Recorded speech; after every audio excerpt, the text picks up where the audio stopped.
십자가의 성 요한의 잠언으로 오늘의 말씀을 시작을 하겠습니다. 우리의 마음은 자기가 좋아하는 무엇인가를 늘 헛되이 찾고 있다. 그것은 벌레처럼 건강을 갉아먹고 썩게 만들 뿐 아니라 좋거나 언짢거나 상관없이 모든 것에 좀이 슬게 한다. 네, 우리가 좋아하는 것이 그렇답니다. 오늘 우리의 이 아름다운 시간에 우리 마음에 좋은 것을 찾는 것이 아니라 하나님이 기뻐하시는 뜻을 찾는 복된 시간이 되었으면 좋겠습니다.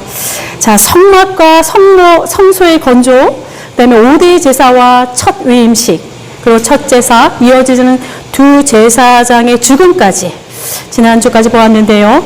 하나님과 그의 백성의 이 함께 살기는 조금 험난하게 시작을 했습니다. 거룩한 것과 속된 것, 부정한 것과 정한 것을 분별하는 문제가 수면 위로 올라오고 하나님의 백성으로서의 정체성이라고 하는 것은 이제 분별이라고 하는 것에 기초를 두고 세워가게 됩니다. 자, 11장부터 15장까지는 이와 같은 이야기들로 가득 채워져 있습니다.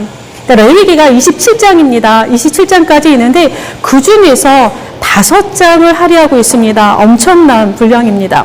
그러니까 이 문제가 이스라엘의 공동체적 삶에서, 그러니까 믿는 사람들의 삶에서 상당히 중요한 문제로 자리 잡고 있었음을 우리는 가늠해 볼 수 있습니다.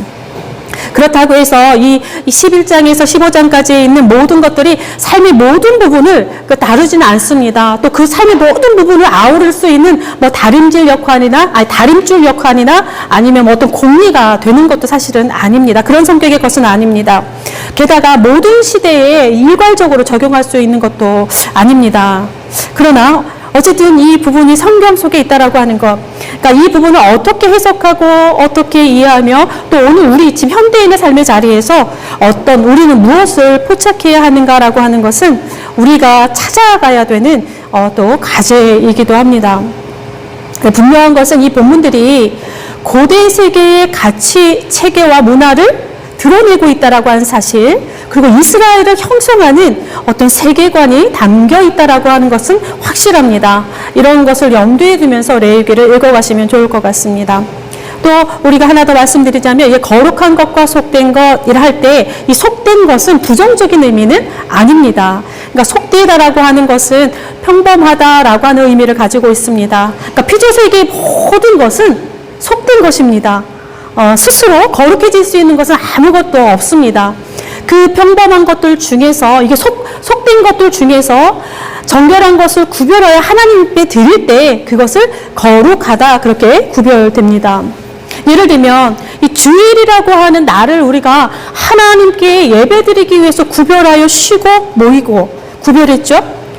그리고 또 이 펜타라고 하는 이 공간에 우리가 이 시간에 하나님께 예배드리기 위해서 우리가 또 구별하였습니다. 그렇기 때문에 오늘 이 시간 이 자리가 우리에게는 거룩한 날이요, 거룩한 장소가 되는 것입니다.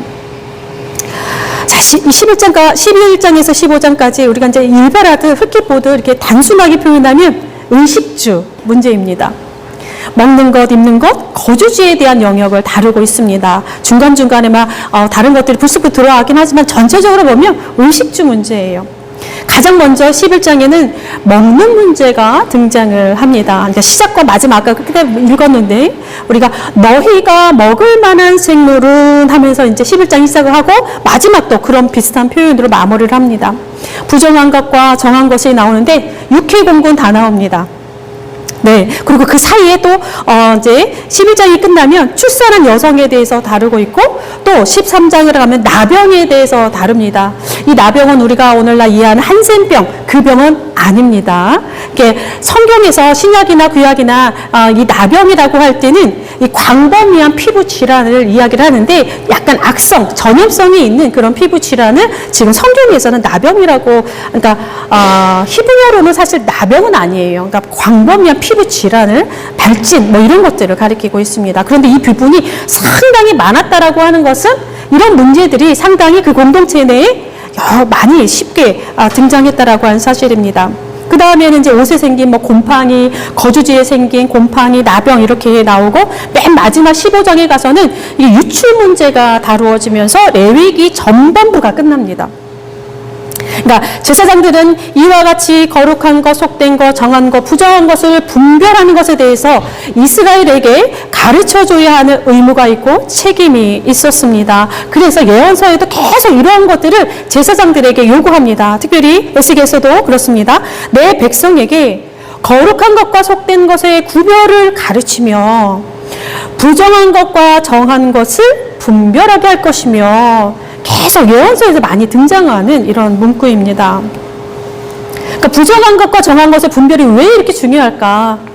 그 이유에 대해서는 정말 상당히 많은 견해들이 존재하고 있습니다. 솔직하게 얘기하면 일치되는 견해는 하나도 없습니다. 예, 먼저 우리 레위기에 대한 주석을 쓴 김근주 교수님의 책에 의하면 제가 잠깐 요약한 부분을 알려드리겠습니다. 이 부분 한번 생각해 보십시오. 어떠한가? 가장 먼저는 하나님의 주권적 행위라는 것입니다. 그러니까 하나님 마음이라는 거예요. 하나님 마음이니까 오직 하나님만이 그 이유를 아시고, 그 여기에는 그의 백성이라도 토를 달 수 없는, 다른 질문을 할 수가 없는 그런 질문이 원천봉쇄된 견해가 있습니다. 두 번째는 이방 제의 때문에 그렇다라고 하는 견해입니다. 그 중에서 돼지가 굉장히 문제가 됩니다. 사실 이 본문을 읽으면서도 성도들께서 많이 질문하시는 게, 우리 그럼 돼지고기 먹지 말아야 되느냐? 이런 이야기들을 많이 받습니다. 예, 오늘날의 돼지가 우리에게 아주 친숙한 가축이지만 고대 근동에서는 그렇지 않았습니다. 기본적으로는, 일반적으로는 혐오스러운 동물로 존재를 했습니다. 그리고 이 혐오스러운 동물이 몇몇 민족에게는 또 제사에 사용되기도 했는데, 이스라엘은 이것을 금지하려 했던 것은 아닌가, 이렇게 해석하기도 합니다. 세 번째는 위생 때문이다라고 하는 견해가 있습니다. 그러니까 부정하다라고 불리겠는 것들은 대부분 인간의 생명에 해로운 것들이다. 인간에게 병을 쉽게 옮기는 것으로 알려져 있습니다. 이 견해가 상당히 많은 지지를 받았습니다. 중세 랍비부터 현대의 학자들에 이르기까지 꽤 많은 지지를 받아왔습니다. 네 번째는 상징이다라고 하는 견해가 있습니다. 그러니까 굽이 갈라졌다라고 하는 것은 뭐 행동과 생활이 분리되어야 한다는 것을 의미한다. 책임질은 묵상과 돌아봄을 상징한다. 막 이렇게 하면서 상당히 주관적인 견해들도 나옵니다. 마지막으로는 문화 인류학적인 관점입니다. 그러니까 사회를 보존하기 위한 질서로 이해합니다. 그러니까 한 사회가 그들이 가지고 있는 관습, 이 제의라고 하는 것이 그 공동체가 가지고 있는 가치, 사회적인 가치를 반영하고 있다라고 하는 것인데, 이런 분류들을 통해서 자신들의 세계를 이해하고 보존하기 위한 것이다, 이렇게 해석하기도 합니다. 이스라엘의 정결 개념이라고 하는 것은 이스라엘 공동체가 가지는 가치 체계를 반영한다, 이렇게 보고 있습니다. 이 견해도 상당히 설득력이 있습니다. 여기까지가 주로 이어졌던 그동안의 견해들이었습니다. 근데 최근 들어서는 이에 대한 반론도 굉장히 만만치 않습니다. 특히 위생학적인 측면에서 이제 정한 것으로 분류된 더 위생적이다라고 하는 논리가 굉장히 많이 반박을 받고 있습니다. 이건 설명력이 없고 폐기되어야 된다, 그렇지 않다라고 하는 거예요. 오늘날의 개념으로서는요. 대신 금욕적인 그런 해석도 합니다. 그러니까 인간의 식욕은 본능이고 생존이다. 인간은 먹기 위해 짐승을 죽이는데, 그러니까 짐승을 죽이는 그게 상당히 그 자체로서 폭력적일 수밖에 없다라고 하는 거예요. 생명을 빼앗는 일이기 때문에 그 폭력으로 인해서 인간이 스스로 비인간화된다. 이를 막기 위함이다. 그러니까 최소화하는 겁니다. 이 폭력이 드러나게 하는 거. 이런 주장도 나옵니다. 상징적인 의미와 또 약간 연결지어서 알레고리적 해석도 이제 등장을 합니다. 근데 참 3세기와 18세기 견해가 상당히 비슷한데요. 한번 읽어드릴게요. 이 3세기에 노바티아누스라고 하는 사자가 이렇게 말을 합니다. 비늘이 거친 물고기는 정하다. 그러니까 비늘이 있고 어포가 또 나와요. 그죠? 우리 정결 개념에. 이는 금욕적이고 소박하고 꾸밈이 없고 굳세고 진지한 성격을 가진 사람을 뜻한다. 비늘이 없는 물고기는 부정하다. 산만하고 변덕스럽고 신실하지 못하고 나약한 성격을 가진다. 이렇게 3세기에 해석을 했습니다. 근데 오늘 현대의 또 과학의 발달로 인해서 비늘이 없는 물고기는 존재하지 않는다라고 하는 것이 또 우리의 또 과학적인 해석입니다. 18세기에 매튜 헨리라고 하는 분이 이런 목소리를 냅니다.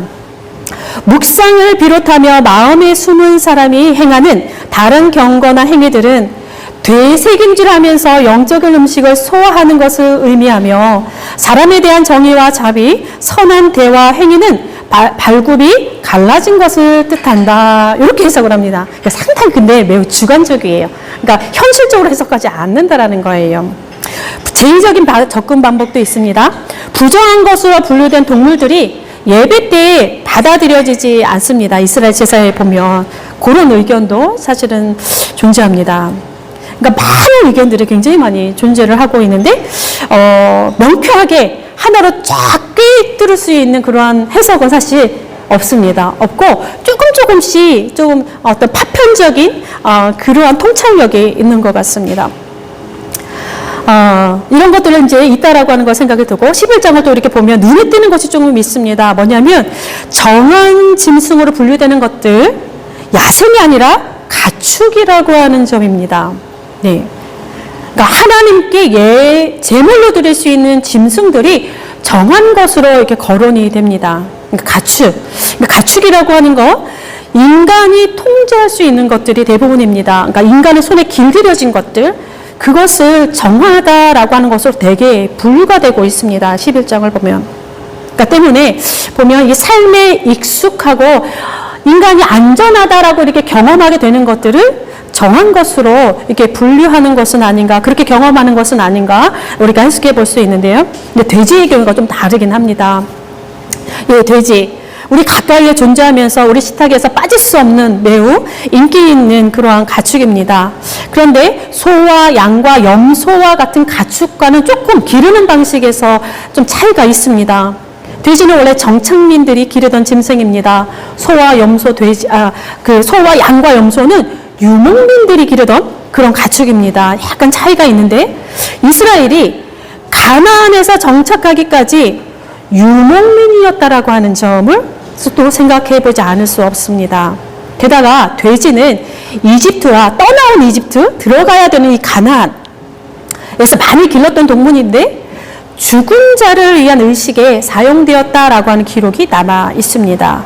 때문에 돼지는 애국과 가나안의 문화를 또 대표하기도 하고 또 그들의 혐오스러운 생활 방식으로 이스라엘이 경험했을 것이다. 그렇게 해석합니다. 그도 그럴 것이 레위기 후반부로 가게 되면 가나안의 생활 방식에 대해서 상당히 비판적이고 철저하게 금하고 있습니다. 그러니까 성경에서 보면 애굽의 생활 방식과 가나안의 생활 방식을 상당히 부정적인 것으로 이렇게 언급되는 것이 많은데 이 정결 규정도 아마도 이와 같은 맥락에서 우리가 해석할 수 있지 않을까라는 생각이 듭니다.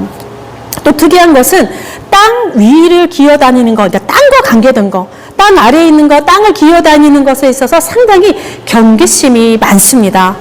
히브리 단어에 스올이라고 하는 단어가 있습니다. 이제 시편이라든가 예언서 가면 스올이라는 단어를 우리가 많이 만나게 되는데 이 스올은 죽은 자들이 있는 곳을 가리킵니다. 그러니까 그 스올, 죽은 자들이 있는 것이 땅 아래에 있다라고 하는 것이 이스라엘 사람들의 그런 생각이었습니다. 그래서 땅 위, 땅과 관계된 것, 땅 아래에 있는 것에 대한 이미지는 그다지 유쾌한 그런 경험은 아닙니다. 이스라엘에게. 그런 영향도 있지 않을까 생각 들고 또 혹자는 이 창세기 3장과 연결되어서 정결 규정을 생각을 합니다. 그러니까 첫 인류의 그 죄로 인해서 뱀이 저주를 받잖아요. 그러니까 땅을 기어다니는 것에 대표적인 것이 뱀인데 뱀은 저주의 상징이었습니다. 흙을 먹게 되고 또 땅도 함께 저주를 받았다는 내용이 나옵니다. 3장에. 예, 그렇기 때문에 자연스럽게 땅과 땅 아래에 있는 것들에 대한 것들 부정적으로 분류했을 가능성도 있습니다. 근데 창세기 3장은 또 다른 면에서도 또 오늘 정결 규정과 연결이 됩니다. 왜냐하면 아담이 무엇에 넘어졌느냐? 먹는 것으로 넘어졌어요. 그죠? 먹는 문제잖아요. 먹지 말라 하는 것을 먹은 것. 공교롭게도 이스라엘이 하나님에게 주시는 이스라엘에게 주시는 하나님이 주시는 정결 규정의 이 첫 번째가 먹을 것과 먹지 말아야 될 것을 구분하고 있다는 점입니다. 상당히 묘하게 연결되어지고 있습니다. 네, 어쨌든 먹고 마시는 것, 하나님의 백성의 구별된 삶과 깊은 연관이 드러나고 있는 것을 우리는 정결 규정을 통해서 알고 있습니다. 그러니까 달리 표현하자면 먹는 문제가 신앙의 중요한 주제였다라는 사실입니다. 이렇게 11장이 가득 채워져 있습니다. 그러니까 12장은 넘어가면 여성의 출산, 또 15장에서 몸의 유출에 관한 것도 매우 인상적인데요. 둘 다 12장이나 15장을 보면 자연스러운 사실은 인간의 신체 반응입니다. 출산은 자연스러운 것이고 또 뒤에 유출 같은 경우는 병에 의해서도 그런데 어쨌든 병에 의한 것을 할지라도 인간의 몸에서 자연스럽게 인간이 인위적으로 낼 수 있는 것은 아닙니다. 그런데 이 유출에 대한 것들에 대해서 고대인들은 조금 생각이 달랐던 것 같습니다. 그러니까 인간의 몸에서 무엇인가 유출된다라고 하는 것에 대한 두려움과 긴장감이 존재했던 것 같습니다. 왜냐하면 이유를 모르기 때문에 그렇습니다. 출산의 경우도 그렇습니다. 생명이 태어나는 그 순간인데 여성은 어떻습니까? 상당히 많은 피를 출혈하게 되는 그런 동반되는 그런 상황입니다. 피가 생명의 근원인데 피가 많은 피의 양을 쏟아지기 때문에 근본적으로 두려워했던 것 같습니다. 게다가 고대시대에는 이 산모가 출산 가운데 그 자신의 생명을 잃는 경우도 많았기 때문에 이 몸에서 유출되는 특히 피와 관련된 것들은 상당히 불안함을 일으켰던 걸로 알고 있습니다. 15장 역시 마찬가지입니다. 원인을 알 수 없는 이 유출, 이게 명확하게 규명할 수 없었기 때문에 어느 정도의 불안함, 두려움, 모호함 이런 것들이 존재했고 이런 불안함과 두려움들이 또 정결 규정에 영향을 미쳤을 것으로 생각이 듭니다. 네, 이런 정결 규정, 이 수많은 정결 규정, 여기서 제사장의 역할이 굉장히 돋보입니다. 이제 11장, 12장에 넘어가 12, 13, 14, 15장까지 가면 제사장이 개개인의 일상에 깊숙이 관여되고 있는 모습입니다. 사람의 피부, 머리카락, 옷, 그 다음에 사람의 주거지 등에 관련되어서 일일이 찾아가서 부정한 것과 정한 것을 분별하고 또 이렇게 판별하게 하면서 백성에게 가르치고 또 결과에 따라서 어떻게 하라고 하는 행동 지침까지 상세하게 나와 있습니다. 확인하고 재차 확인하는 것들을 계속 반복적으로 하고 있습니다. 그리고 나서 그것으로 끝나는 것이 아니라 가만히 들여다보니까 정하고 부정하고를 가르치는 것보다 더 중요한 일들이 또 부상이 됩니다. 그것은 뭐냐? 정결하게 된 사람들, 그러니까 부정했던 사람들이 이제 정결하게 되는 그런 사람들을 공동체 속으로 다시 부정하면 격리가 되잖아요. 근데 이 사람들이 정결하게 되면 다시 공동체 속으로 들어가게 하는 것이 제사장의 굉장히 중요한 임무로 드러납니다. 그러니까 정결된 사람들이 공동체 속에 당당하게 그리고 안전하게 들어가고 서로 공동체 사람들과 평화롭게 살게 하는 것. 그래서 이제 12, 13, 14, 15장까지 가면 제사장이 정결하다라고 하는 선포하는 것 굉장히 중요하게 많이 이 반복이 됩니다. 장조되는데 바로 제사장의 임무라고 하는 것은 정과 부정을 판별하는 것보다 오히려 이들이 당당하게 정결한 사람들로서 다시 공동체로 복귀하는 것에 더 큰 방점이 찍힌 것은 아닌가 생각이 들기도 합니다. 부정한 것, 다른 사람에게 전염되지 않도록 구분하고 격리하는 것이 1차적인 제사장의 임무였다라고 한다면 부정했던 사람을 다시 정결하게 된 후에 다시 공동체에 당당하게 들어갈 수 있도록 종교의식을 행하는 것, 그리고 정결하다 선포하는 것이 이 마지막 임무였는데 마지막 임무에 중요점이 찍히는 것 같습니다. 그러니까 모든 백성이 안전하게, 모든 백성이 서로 평화롭게 자신들의 일상을 영위할 수 있도록 하는 것, 제사장의 임무입니다. 정결 규례에 있어서.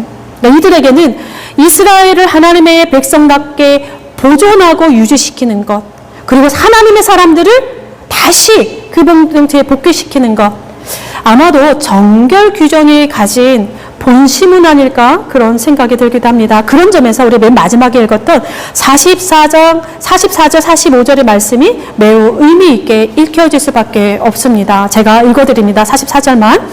나는 여호와 너희의 하나님이라. 내가 거룩하니 너희의 몸도 구별하여 거룩하게 하고. 새 번역에서는 이렇게 합니다. 너희는 몸을 구별하여 바쳐서 거룩한 사람이 되어야 한다. 공동 번역입니다. 내가 거룩하니 너희도 스스로 거룩하게 행동하여 거룩한 사람이 되어야 한다. 너희 몸을 구별하여.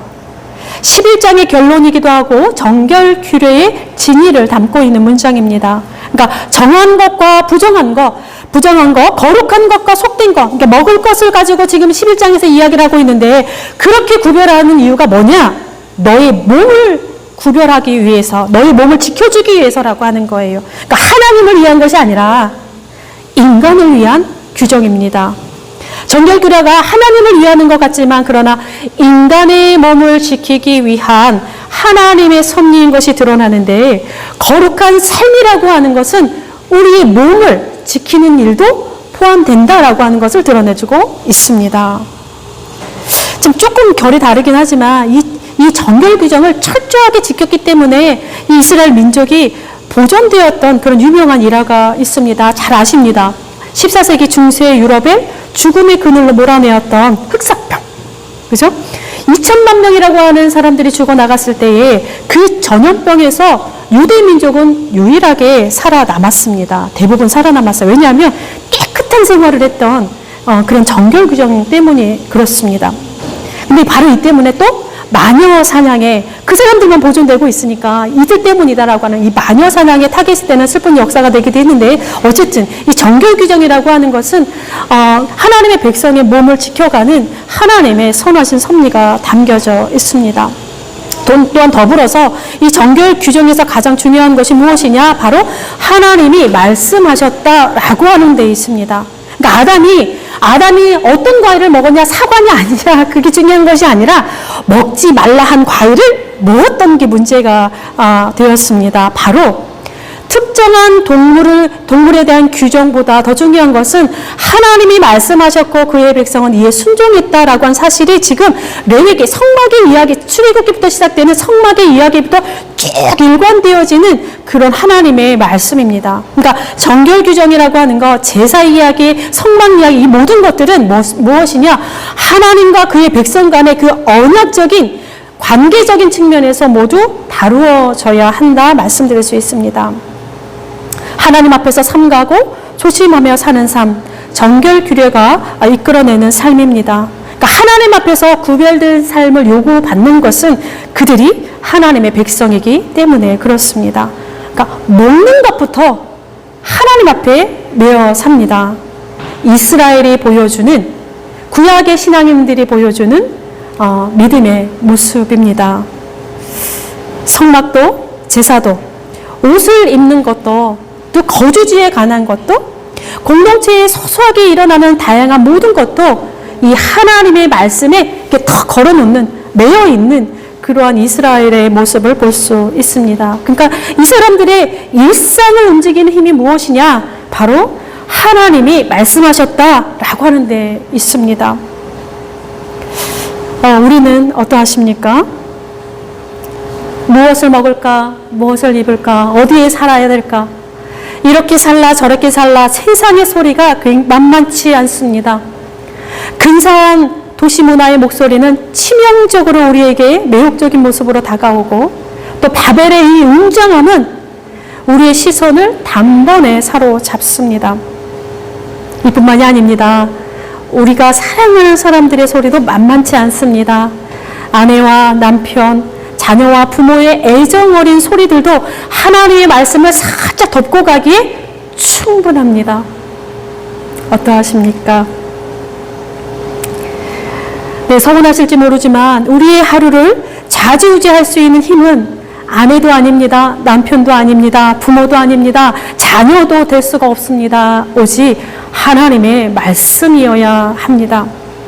우리의 일상을 하나님의 백성답게 제대로 가꾸어 갈 수 있는 힘의 원천, 바로 하나님이 말씀하셨다라고 하는 하나님의 말씀으로부터 시작됩니다.